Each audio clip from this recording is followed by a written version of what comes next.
Good afternoon, students. Hello, my name is Tariq Hassan, and I'll be taking your class today for arithmetic questions, some of the challenging questions which are there in the examination. And through these questions, we'll be looking at some of the techniques that help you in solving these questions faster. Okay, so some tricky and tough questions. Also, we can say repetitive questions which have come earlier also in the exams. If you get familiar with these questions, it helps you crack the competitive exams like banking or MBA or any other examination which has got aptitude, mathematical aptitude in it. Okay, so I'll be taking up questions randomly from different topics one by one. We'll be looking at each question, solving these questions so that you can develop the right approach for solving such questions in the exam. All right, so let's start with the first question here. Now, this question, as you can see, is from the topic of speed, time, and distance. Also, I would like to tell that if you're not familiar with these topics, like if you have not done the basic concepts of speed, time, and distance earlier, then I would recommend that you also first watch the videos on the basic concepts, and then you can watch these videos on the advanced question solving later on. Okay. However, even if you're watching it for the first time today, and I will be discussing some of the simple concepts here so that you can follow along with this class, even if you have not done this topic before. Okay, so let's quickly see. So speed, time, and distance, we say speed into time is equal to distance. That's the first basic formula for speed, time, and distance. Now, this is a question of boats and stream. A boat is there and travels a certain distance downstream. So it's a question of boats and stream. And I would like to do a quick recap here that boats and stream, we have two concepts. One is speed of the boat, if it is going upstream. What do we take the speed as? Speed upstream. And what is the speed downstream? So everything else remains same. The formula of speed into time is equal to distance remains same. Only thing we are going to add here is this concept of speed upstream and downstream. So if we say speed upstream will be x minus y and speed downstream will be x plus y, where I'm taking x as the speed of boat and y as speed of the stream. What is y here? Speed of stream. That's a basic info for you to start understanding and solving this question. Speed into time is equal to distance. That's a very basic formula of this topic. Now it says here a boat takes 1 hour less to cover a certain distance downstream than it takes to travel the same distance upstream. So if the boat is going downstream, let's say it's going a particular distance, let's say the distance is d kilometers. It goes the distance downstream and it comes back the distance upstream, and it takes 1 hour less to cover the distance downstream than it takes to cover the same distance upstream. If the speed of the boat in still water is 7, so in this question x is equal to 7. Okay, and the speed of stream is 1 kilometers per hour, so y is equal to 1.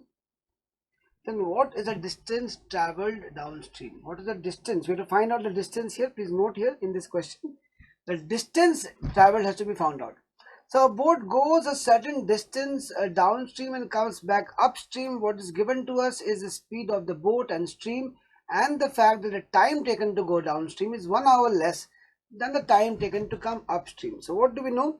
Speed into time is equal to distance. So we can say distance is equal to time is equal to distance by speed. Okay, so this time is equal to distance by speed. The time taken to cover any distance is, we divide the distance by the speed of that object which is moving. Distance we don't know here, but we know speed. So speed upstream is equal to 7 minus 1, which is 6, and speed downstream is equal to 7 plus 1, which is equal to 8.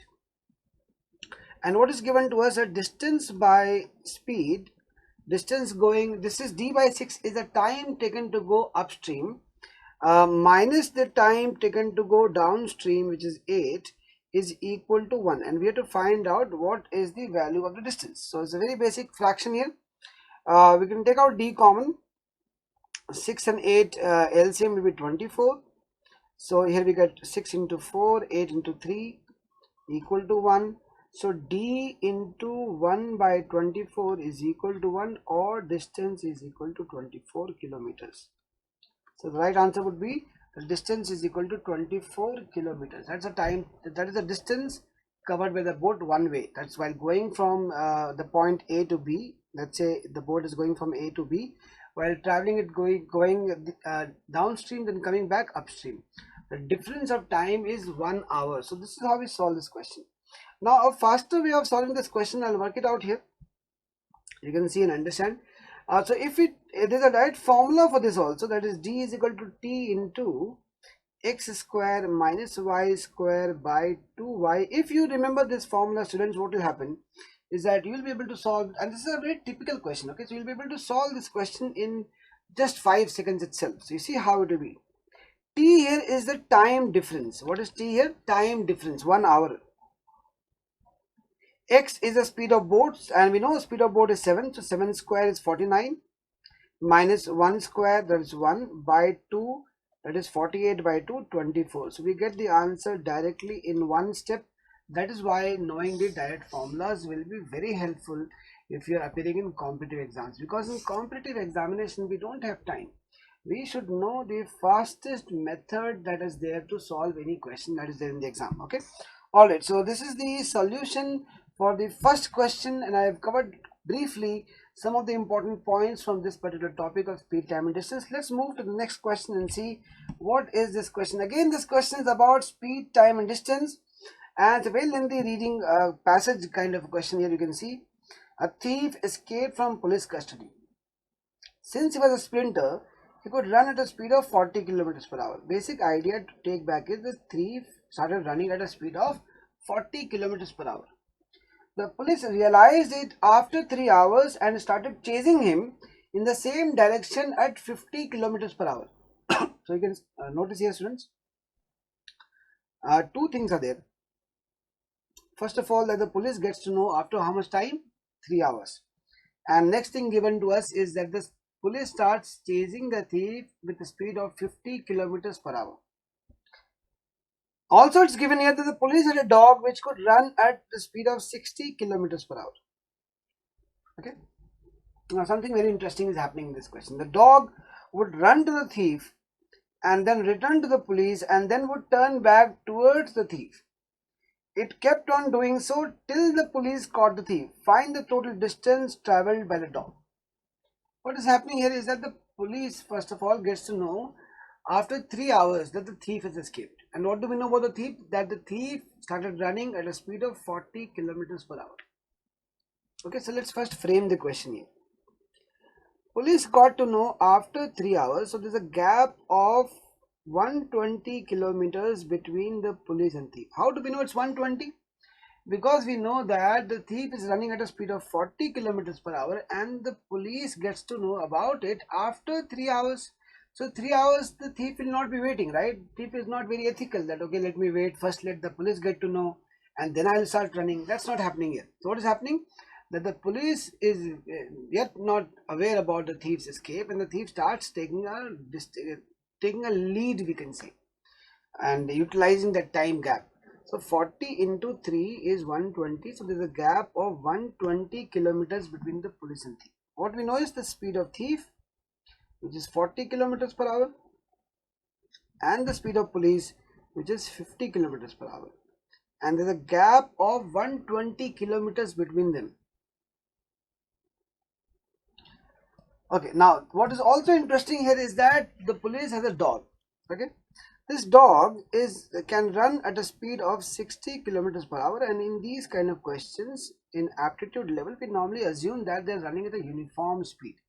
Okay, that average speed is given to you in a way. So dogs can run at a speed of 60 kilometers per hour uniformly. And what the dog is doing is very interesting. The dog first, because the dog is fastest among the three, dog reaches the thief before the police reaches. So once the dog reaches the thief, it turns back towards the police. And once the dog reaches the police, it turns back again towards the thief, and this to and fro thing is happening throughout till the time the police catches the thief. And what we have to find out is the total distance traveled by the dog. So if you're watching the video, what you could do is take a pen and paper and try working it out. I have framed the question entirely in front of you. You can see the gap between police and thief is 120 kilometers. The thief is running at a speed of 40 kilometers per hour. The police is chasing the thief at a speed of 50 kilometers per hour, and the dog which is also chasing the thief. But what the dog is doing, I've already explained that to you.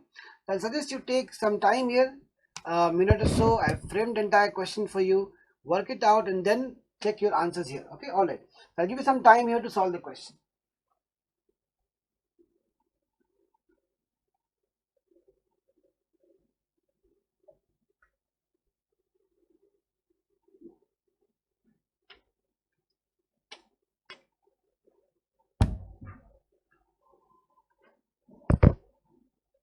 Try working out the question. Whenever you're watching a video, make sure that you are having a pen and a paper handy with you.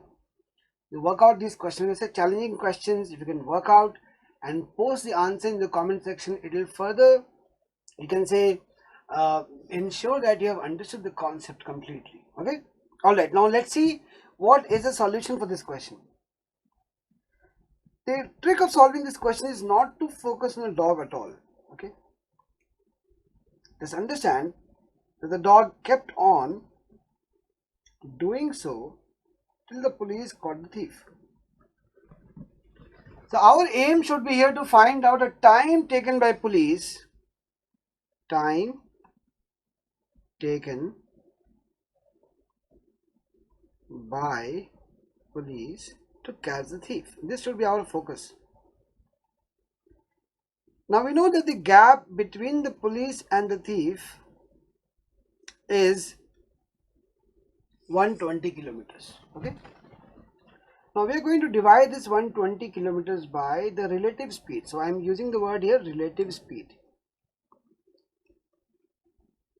Now just to give you a recap, when two objects are traveling, there are two possibilities. One, they're traveling in the same direction, or they're traveling in the opposite direction. When the objects are traveling in the same direction, something like this, then we say that the relative speed is the difference of speed. So 50 minus 40 is the relative speed. So 120 by 10, which is equal to 12 hours. That means it took 12 hours for the police to catch the thief. And what was happening for this entire duration? For this entire duration, the dog was doing this to and fro motion, going towards the thief, then coming back towards the police, and again towards the thief and back, and this to and fro motion is happening till the time the police catches the thief. Okay, the dog was running for how much time? The dog was running for 12 hours. And what is the speed of the dog? The speed of the dog is 60 kilometers per hour. So distance covered by the dog, we can find out very easily here. Distance covered by the dog is equal to 60 into 12, that is 720 kilometers, and that's here answer option A. So the distance covered by the dog is 720 kilometers. This is a very nice question.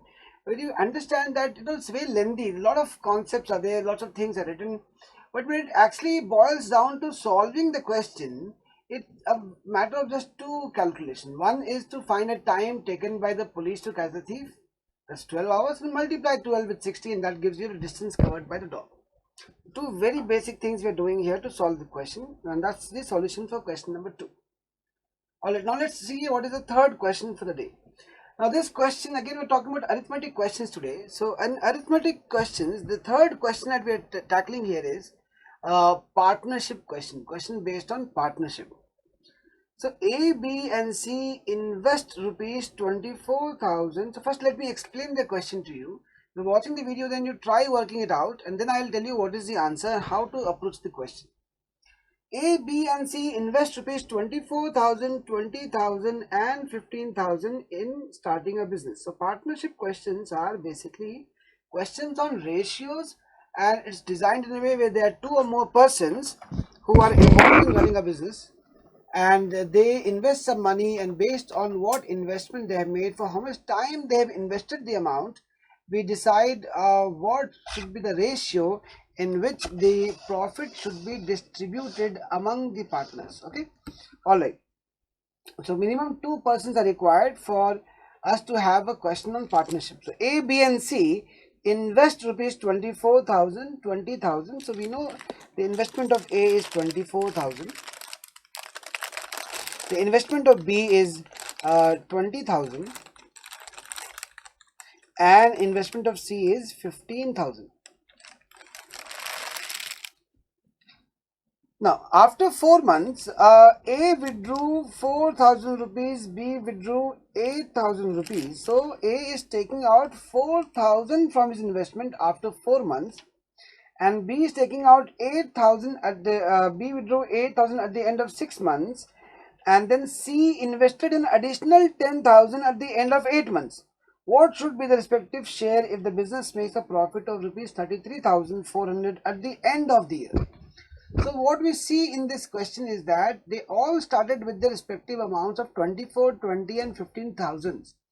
But after 4 months, A is taking out 4,000, and after 6 months, B is taking out 8,000, and C is adding 10,000 at the end of 8 months. So what do we do in solving this question? How do we find out the ratio in which profit must be distributed? Now here is a question of compound partnership.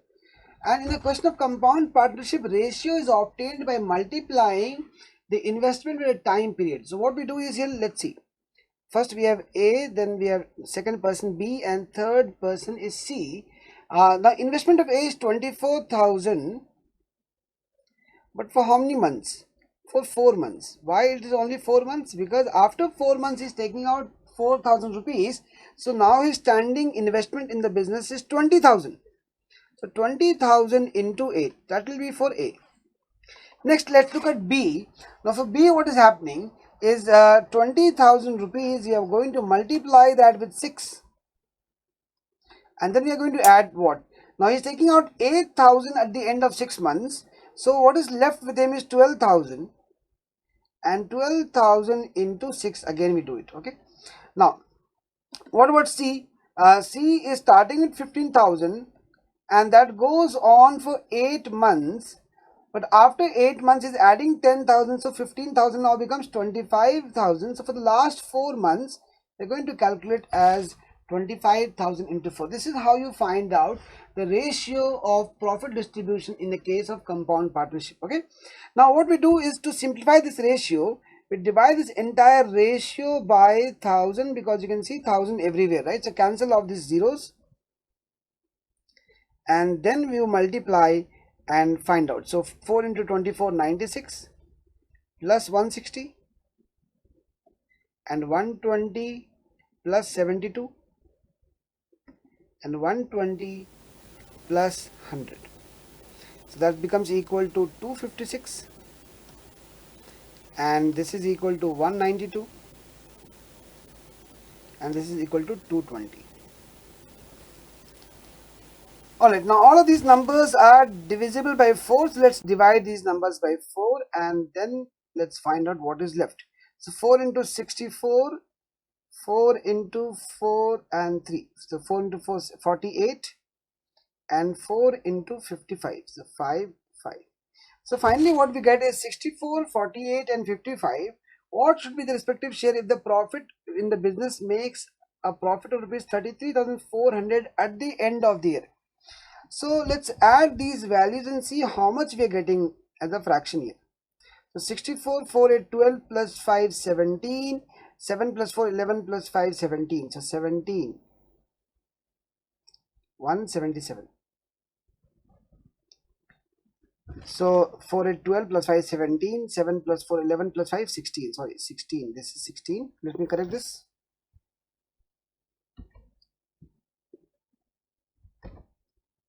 167. If we divide 33400 by 167, that will divide it 200 times. So our factor is 200. So what we do?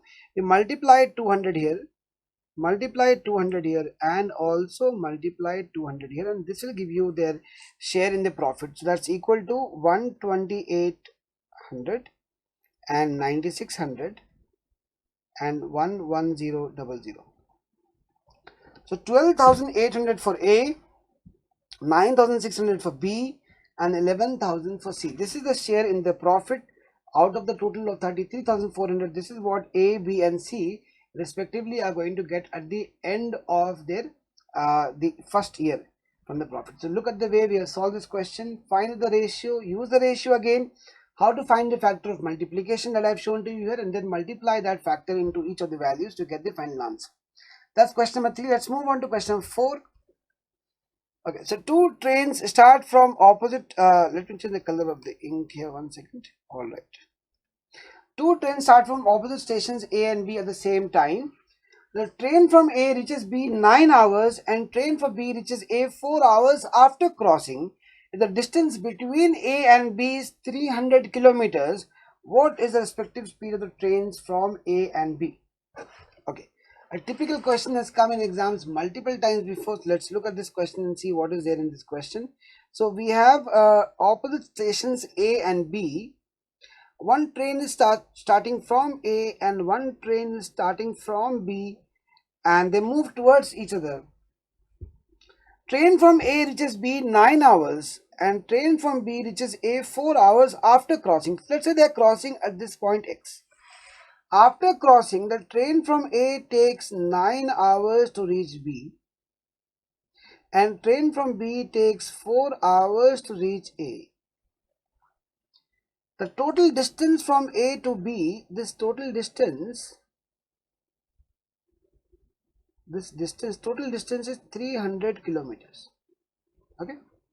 What is the speed of the trains from A and B? So what I'll do, since this is a typical question that's come in exams multiple times, what I'll do is I'll directly show you the fastest possible way of solving this question. You can note it down so that in future, if you get the same question, you can do it within a matter of 5 seconds. What you do is you multiply 9 and 4 and you get 36. Take the square root of 36, that is 6. Write down 6 here and write down 6 here. Total time taken by A is 15 hours and total time taken by B is 10 hours.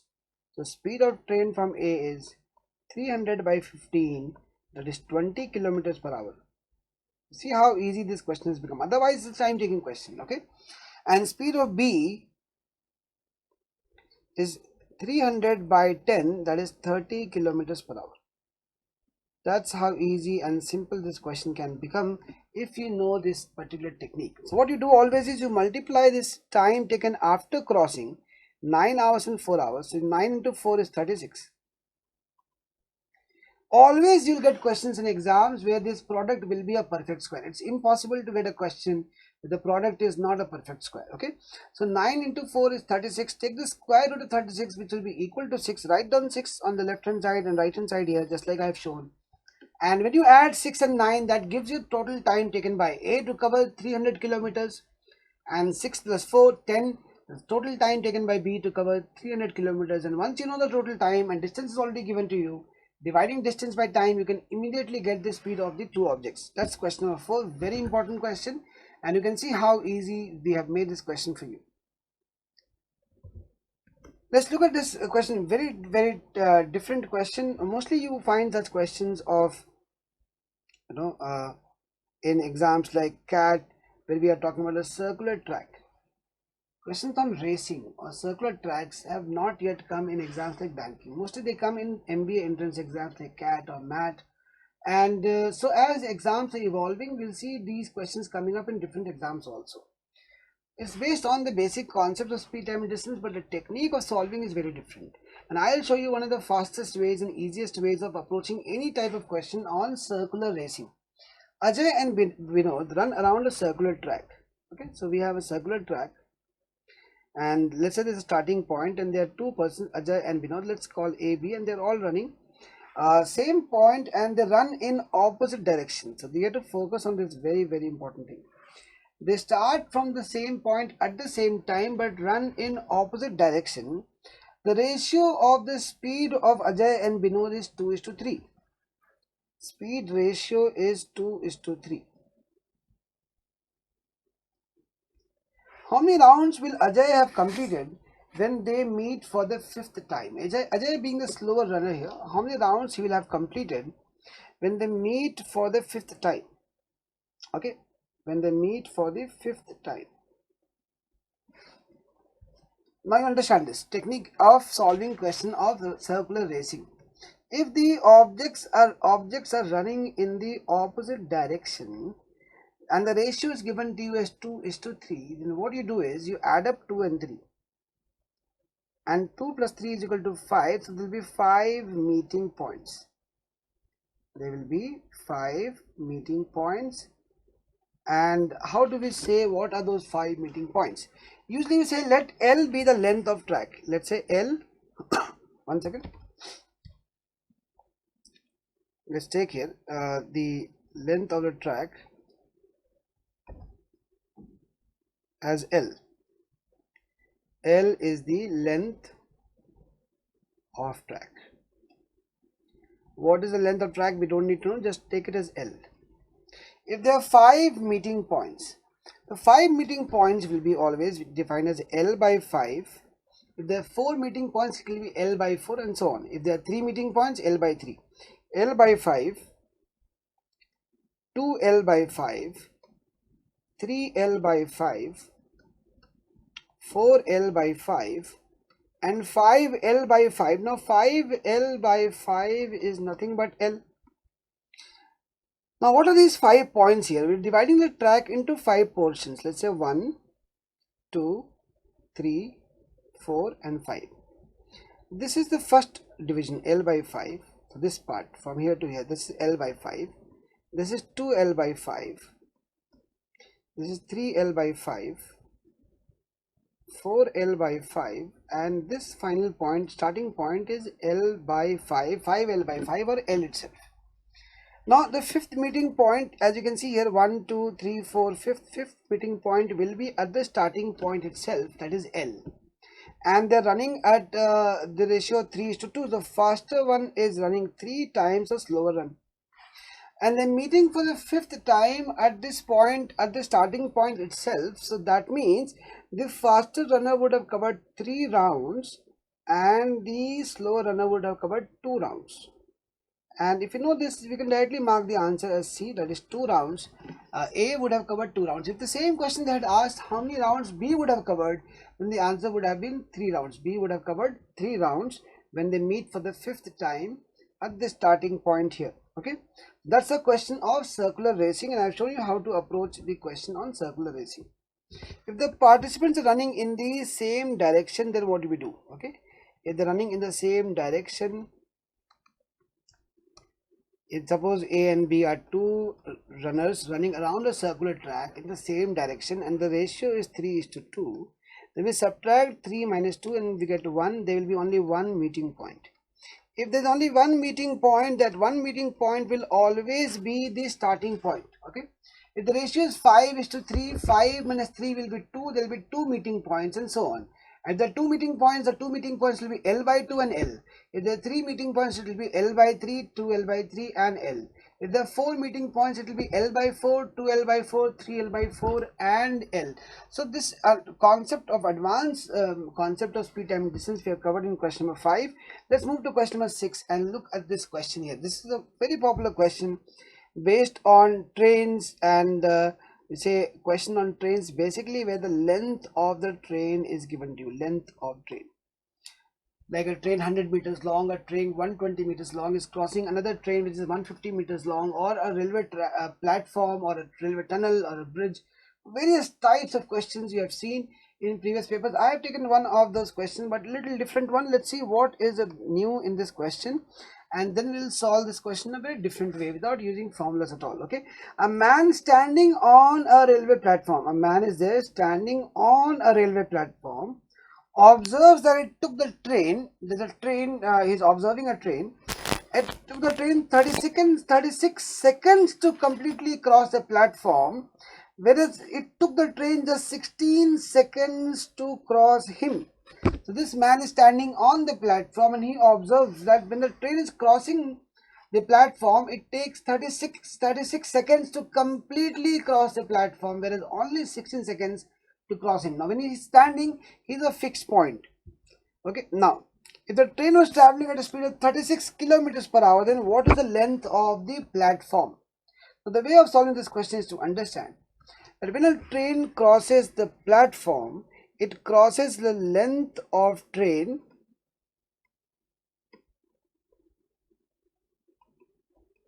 plus length of platform. We're not going to put any formula here, just understand. Because the platform also has got its length and the train also has length. So the train is crossing a platform, it's crossing its own length plus length of platform. When the train crosses him, that means a man, then in this case, this is case 1 and the case 2, the train crosses the man, the train crosses only its length of train.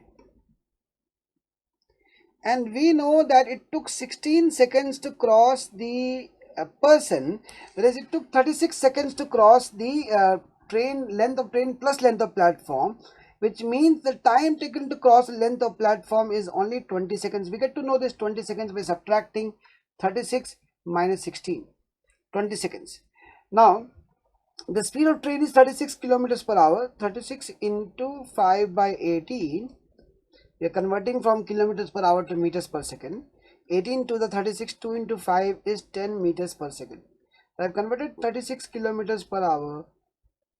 Okay, so we have converted this speed here, 36 kilometers per hour into meters per second.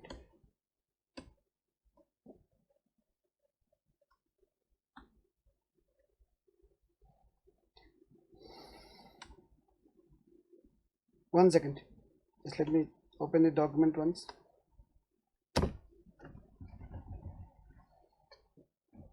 Alright. So till now we have understood that we had converted 36 kilometers per hour into meters per second, 10 meters per second. Also we have seen that the time taken to cross a platform,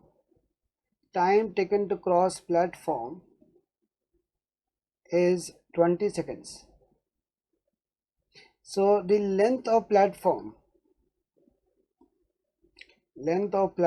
directly I can say is equal to 10 into 20, 200 meters. The length of platform is 200 meters. That's how we can solve this question. Okay, all right. So the question number 6 we have seen. Let's move on to question number 7. Again, the question of speed, time, distance, a little different. Let's look at this question. A train traveling from A to B, station A to station B has an engine malfunction after covering a distance of 60 kilometers. This is a very typical question where some malfunction happens or a train meets with an accident after covering a particular distance. How to solve such questions without any difficulty in exams, okay, within the required time of 20 seconds, maybe maximum 25 seconds, 30 seconds, you can get the answer. If you're really fast, you can solve this question within 5 to 10 seconds itself. I'll show you how to do it in the best possible time. A train is traveling from station A to B and it has an engine malfunction after covering a distance of 60 kilometers. Here, this is a malfunction. And as a result, the speed reduces by 25%. So initially if the speed was S, it will become 25% less from that. So 3 by 4 of S. And it reaches B 80 minutes late. So late by 80 minutes. So plus 80 I'll write here. Plus 80 minutes. Had the malfunction happened 40 kilometers further on, so instead of happening after 60 kilometers, if for the next 40 kilometers also the malfunction would not have happened, let's say this point is Y, and then malfunction happens in the last phase, this part. In this case, malfunction has already happened here, but here the malfunction is happening here. So the train would have reached 20 minutes sooner. So instead of being 80 minutes late, the train would have been 60 minutes late. A difference of 20 minutes. Okay. Now what is the distance from A to B?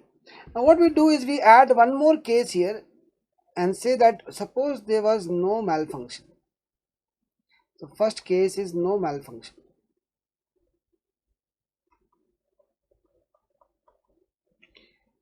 So let's divide this into 60 kilometers and the remaining distance from here to here let's call D kilometers. These three cases, if you understand, you don't have to draw them again and again. So I'm explaining to you here so that you can understand what exactly is happening, and then later on you can solve it without making a diagram. In the first case, the difference is d kilometers, because in d kilometers this part malfunction has not happened, whereas in this phase malfunction has already happened. So difference is d kilometers and change in time is 80 minutes. So 80 minutes. In the second and third case, the first 60 minutes, there is no change in the first 60 kilometers. And the last part also from here to here. From here to here, there is no change. In both the cases, malfunctions happened. The difference is this middle part from x to y. How many kilometers? 40 kilometers. And the change in time is 20 minutes, as we know from here, 20 minutes. So you can simply say d is equal to 160 kilometers. If d is 160 kilometers and then 60 kilometers, here add this 160 plus 60, the total distance is 220 kilometers. And once you understand this, you will not have to solve it by lengthy formulas, or you don't have to make the diagram also. Take the first case, the remaining distance as x and the time change as 80, x by 80, and then 40 kilometers further on, so 40 kilometers further on, 40 and 20 we get there, so x by 40 equal to 80 by 20. Instantly we get to know the remaining distance. Add the first half, the first part, that is 60 kilometers to it, and that will give you the answer. That's question number 7. Now let's look at question number 8, the profit and loss question. Let's see how to solve this tricky question of profit and loss, and what is the best approach of solving this question. A shopkeeper sells an article at a profit of 20%. Profit of 20%. Okay. If he purchases the article at 10% less than the previous original cost price and sells it for 20% more than the original selling price, and in the process makes a profit of 13.5, then what is the original cost price of the article? If we go by the regular method that you find in most of the books published and used by students across the country, you will see that this is a very time taking question and normally comes with lots of equation solving and then getting the answer at the end. But if we use the best approach, and I'm going to show you here in this video lesson, you'll in future, if you get this question, you'll be very happy, because you will know the best way of solving these kind of questions, and that is by taking a value. So I start with taking the original cost price 100, profit is 20%, so selling price is 120. Okay, let's keep it simple. If he purchases the article at 10% less than original cost price, so new cost price is 90 rupees, 10% less than the original cost price, and sells it for 20% more than the original selling price. Selling price 2. Now 20% more than the original selling price. The original selling price is 120. 20% of 120 is equal to 24. So 120 plus 24, 144. Okay, 144 rupees. And in the process makes a profit of 13.5. Then what is the original cost price of the article? Right now, if you look at this case, the profit is 54 rupees. How much is the profit? 54 rupees. 54 rupees is the profit when we take the original cost price as 100.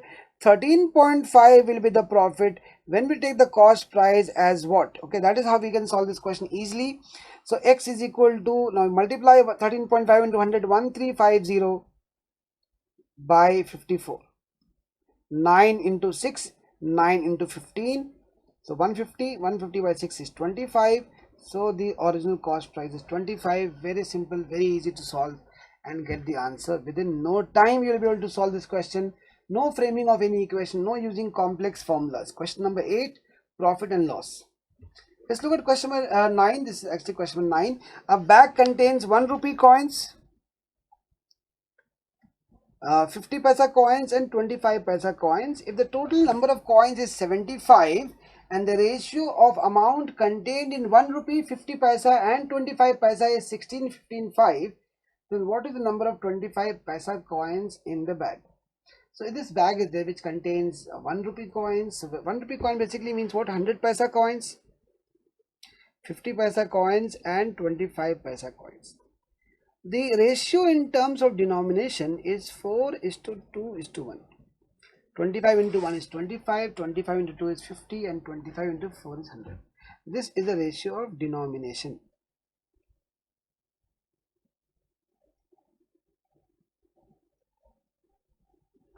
Okay, the total number of coins is 75 as given in the question, and the ratio of amount contained in 1 rupee. So ratio of amount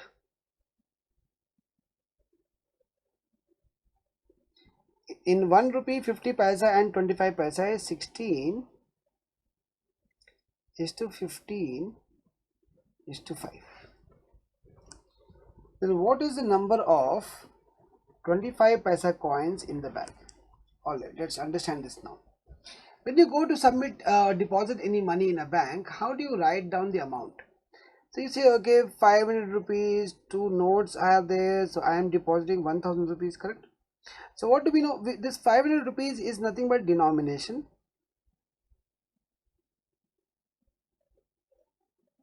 The 2 rupees, this 2 is the number of notes, number, and 1000 is the amount. So what do we say? Denomination into number is equal to amount. So if we take this number, what is the ratio of number of coins? So 4 into 4 and 2 into what, 7.5, okay, is 15, and 1 into 5 is 15. So what is the number of 25 paisa coins in the bag? Total number of coins are 75. So 4 plus 5, 9, 9 plus 7.5, that's 16.5. Total number of coins. So 75 by 16.5 into 5. That should be your answer. Approximately, I am getting some value difference will be there because I think this number is not, appropriate. So it's something, because you should not be getting 7.5 here. So something wrong with the question, but let's still solve it and try to get the answer. So 5 into 3 and 3.3. I'm getting 5 into 3.3, and 75 by 3.3 would be around 25 odd. So I'm approximately 25, not exactly, but approximately 25. There's something in this question that's missing out. So 20, because ratio is 4 to 2 is to 1, 16, 15, 5, there's something wrong with this ratio, but the approach should be this. And using the ratio of denomination and the ratio of amount, you should find out the ratio of number, because if denomination into number is amount, then the ratio of denomination into the ratio of number should also be equal to the ratio of amount. Alright, so this is question number 9. Let's look at this question here. Okay, so an amount of 12,300 was distributed among men, women and children. Again, a question of ratio. This is again a ratio question, a very, very important ratio question based on the similar concept that we have discussed in the previous question. An amount of 12,300 was distributed among men, women and children. The total number of men, women and children was 42.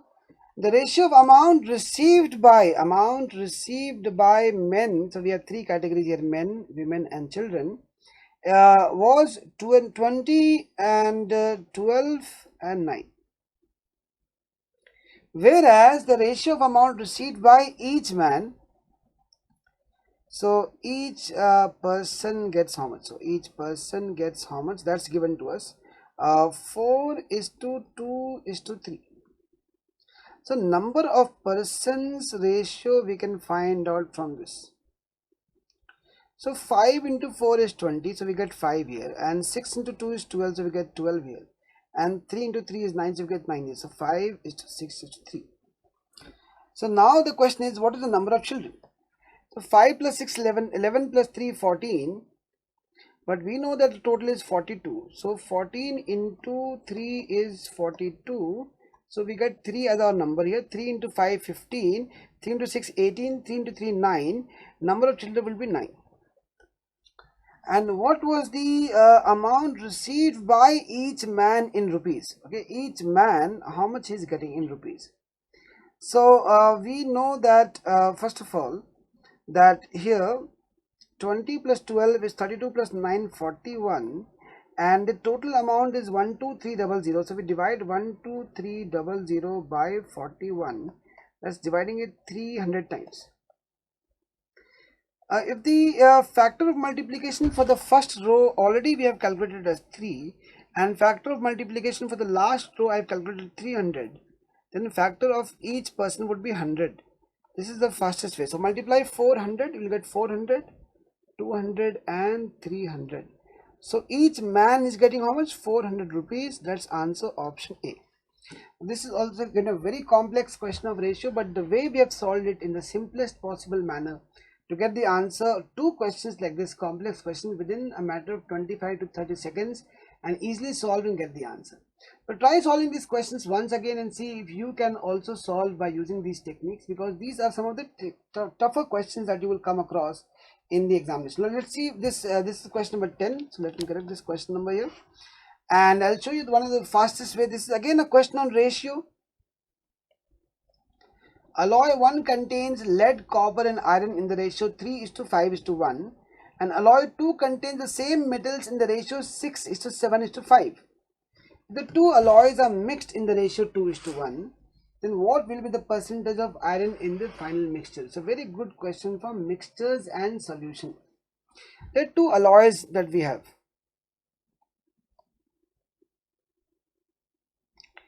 We have alloy 1. Alloy is a mixture of elements, right? So alloy 1, metals. Three metals we have: lead, copper and iron. And the ratio of these three metals in the first alloy is 3:5:1. And alloy 2 contains the same three metals in the ratio 6:7:5.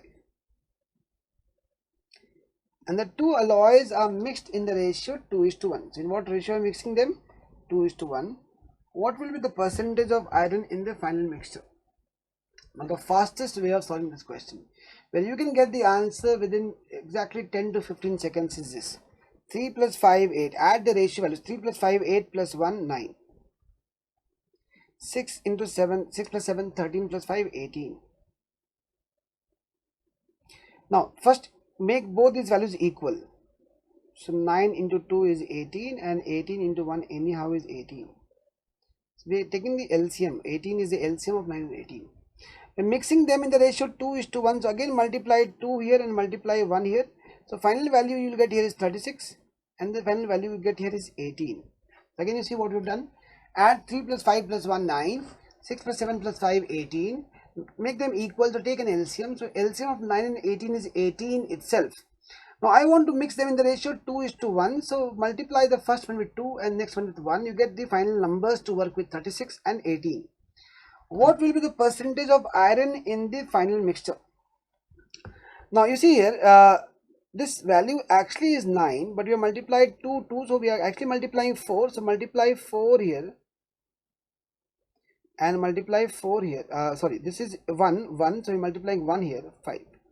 So total iron is 4 plus 5, 9, and total mixture is 18 plus 36, 54. So percentage of iron will be 9 by 54 into 100. That is equal to 16.66%. Again you see, why did we multiply 4 here? Because you see, into 2 into 2. So multiply 4 and into 1, so multiply 1. Total iron in the first alloy is 4. Total iron in the second alloy is 5. So combining we get 9. Total the first alloy is 36 and the next alloy is 18. So total alloy's weight is 54. 9 by 54 into 100, that is 16.66%. That is answer option B. This is your correct answer for question number 10. So this is the first class for arithmetic challenging question. I'll be doing one more session today from 3 o'clock. I'll be taking up some more questions of averages and other concepts like time and work, some of the challenging questions which have come in exams or which we expect to come in exams in the future, so that you can be well prepared for all of these questions in your paper. Alright students, so I'll see you next again at 3 o'clock today itself, in just a matter of 10-12 minutes. So be here and try going through all the questions once and solve them and see if you have completely understood all the concepts. Alright, thank you.